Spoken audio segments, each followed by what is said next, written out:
Saidul Khatir, buku yang saya ingat sekali menemani masa-masa agak galau anak muda ketika usia saya waktu itu adalah 18 tahun. Ya, di tahun 2010-an sampai awal-awal 2011, Saidul Khatir lah yang saya baca sehari satu khotirah. Khotirah sendiri yang dimaksud adalah semacam kalau zaman sekarang seperti status Facebook ya atau postingan feed di Instagram. Facebook biasanya menyebutkan apa yang Anda pikirkan hari ini. Kemudian mungkin sebagian orang ada yang menulis panjang di situ. Dulu ada note namanya, atau jauh sebelum media sosial orang menulis blog, jauh sebelum itu orang menulis buku harian. Itulah kita kira-kira yang dilakukan Al-Hafidz Ibnu Jauzi, seorang nama besar, penulis banyak sekali buku, banyak sekali kitab-kitab penting. Tapi ternyata beliau menyediakan di sela-sela waktu beliau menulis, waktu itu usia beliau 55 tahun, sampai usia beliau 65 tahun. Jadi masa penulisan buku ini adalah 10 tahun kira-kira. Beliau sebagai sosok yang sudah berusia 55 tahun, tentu apa yang beliau tuliskan sifatnya sudah matang.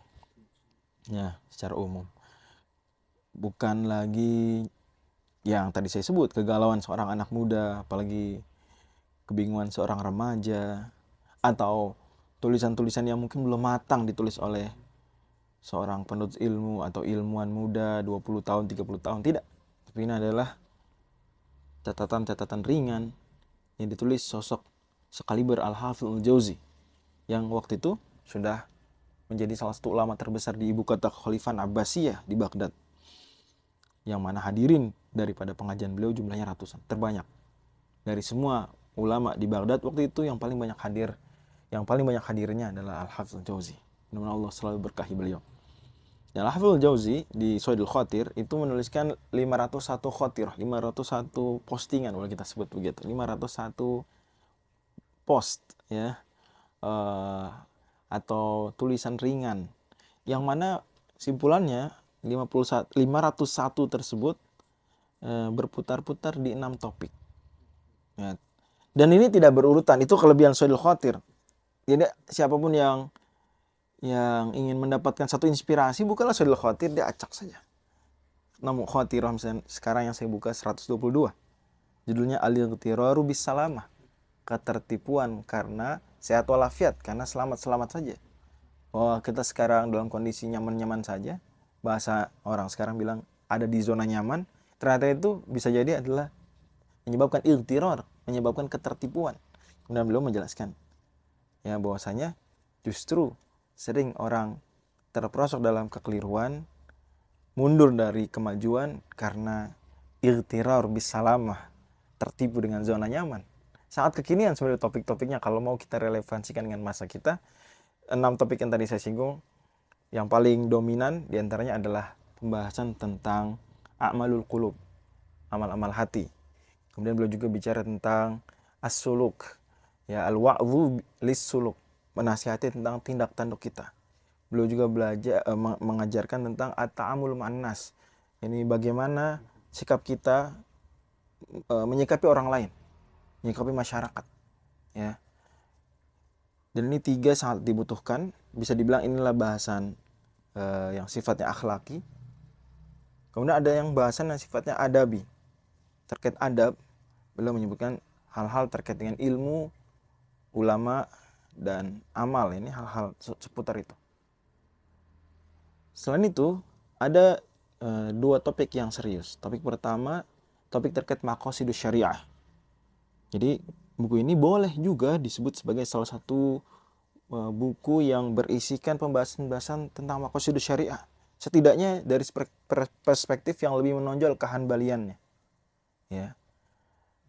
Jadi tentang daruriyat al-khams ada di sini. Ad-daruriyat al-khams, hifdzun nafs, hifdzul mal, hifdzuddin, hifdzun nafs, hifdzul an-nasl, hifdzul al-aqd, dan hifdzul mal, ada 5-5-nya di sini.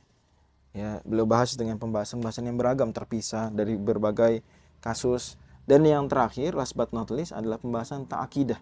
Di dalamnya beliau menunjukkan bagaimana beliau menyokong akidah Hanabilah.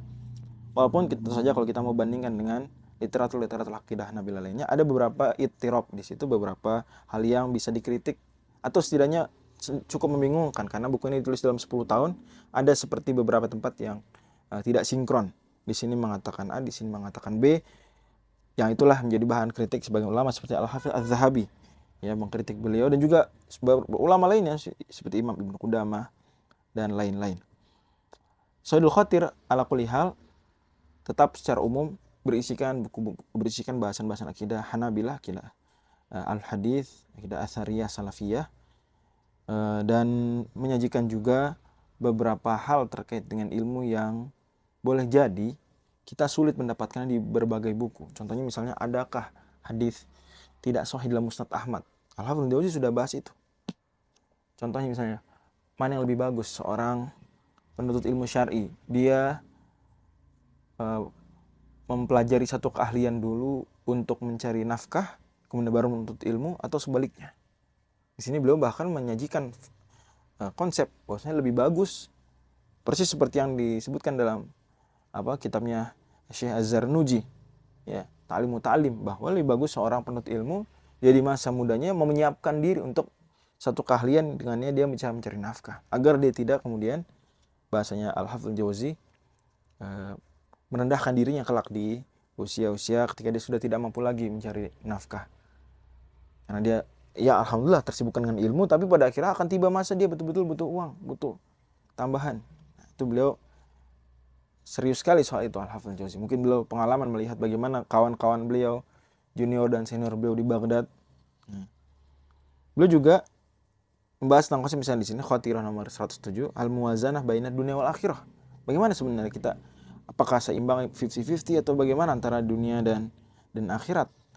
Tentang masalah ilmu tadi, banyak sekali beliau di sini menyemangati, ya boleh kita bilang genzinya zaman tersebut. Ya, menurut ilmu banyak yang udah mulai malas, udah mulai bahkan tidak lagi ingin menghafal. Beliau tegaskan masalah menghafal di sini, dan bahkan beliau ada buku khusus ya tentang betapa pentingnya menghafal.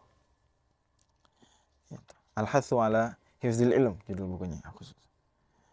Juga di sini lihat ya, Khatirah 109, Ahamiyatul Mal lil Alim, pentingnya harta bagi seorang ulama. Ada lagi manisnya sabar, Khatirah 125. Ini pembahasan tentang konsep maqasid yang tadi saya singgung, bainal adati wa syar', antara tradisi dan syariat. Ya. Akibatul ishq, efek buruk dari jadi bucin. Dan seterusnya. Mungkin ada yang mengatakan Sayyidul Khatir buku yang sudah banyak cetakannya. Betul, bahkan sekitar ada 20 cetakan. Lantas mengapa Darul Fath Yordania kembali mencetak buku ini dengan tahqiqan baru? Tahqiqan Syekh Muhammad Atif. Jawabannya karena Nahqiq melihat tahqiqan terbaik yang selama ini pernah ada pun, itu beliau sajikan di sini daftar kekeliruan tahqiqan tersebut. Ya. Beliau bawakan ada sekitar 10-an halaman, beliau sebutkan dengan tabel, ada keliru di sini, ada keliru di sini, seharusnya seperti ini, dan beliau mengumpulkan manuskrip jumlahnya 13 manuskrip. Ya, lebih baik daripada tahqiqan-tahqiqan sebelumnya. Beliau juga mengkritik sebagian penahqiq yang bermudah-mudah, misalnya ketika ada teks tidak jelas kemudian memilihkan kata bismillah, katanya ini, ternyata seharusnya bukan itu, ada kata yang lebih tepat lagi, atau bermudah-mudah menambal kekurangan di manuskrip Sayyidul Khatir misalnya dari kitab lain, umpama dari Al-Muntazam, buat juga disebut Al-Muntazim, yang itu sebenarnya relate, tapi seharusnya tidak dilakukan seperti itu, ada cara lebih tepat lagi. Atau terlalu berlebihan menambahkan rahimahullah radhiyallahu anhu azza wajal dan seterusnya, dan itu sebenarnya secara standar ilmu tahqiq bukan hal yang begitu disukai. Kalau memang tidak ada hal tersebut di teks asli manuskrip, ya tidak perlu ada di teks setelah ditahqiq. Tapi lepas daripada itu, kualitas kertas dan cetakannya juga luar biasa untuk kitab selegendaris Sayyidul Khatir yang ditulis oleh Al-Hafidz Jauzi yang wafat tahun 597 Hijriah. Mudah-mudahan Allah rahmati beliau.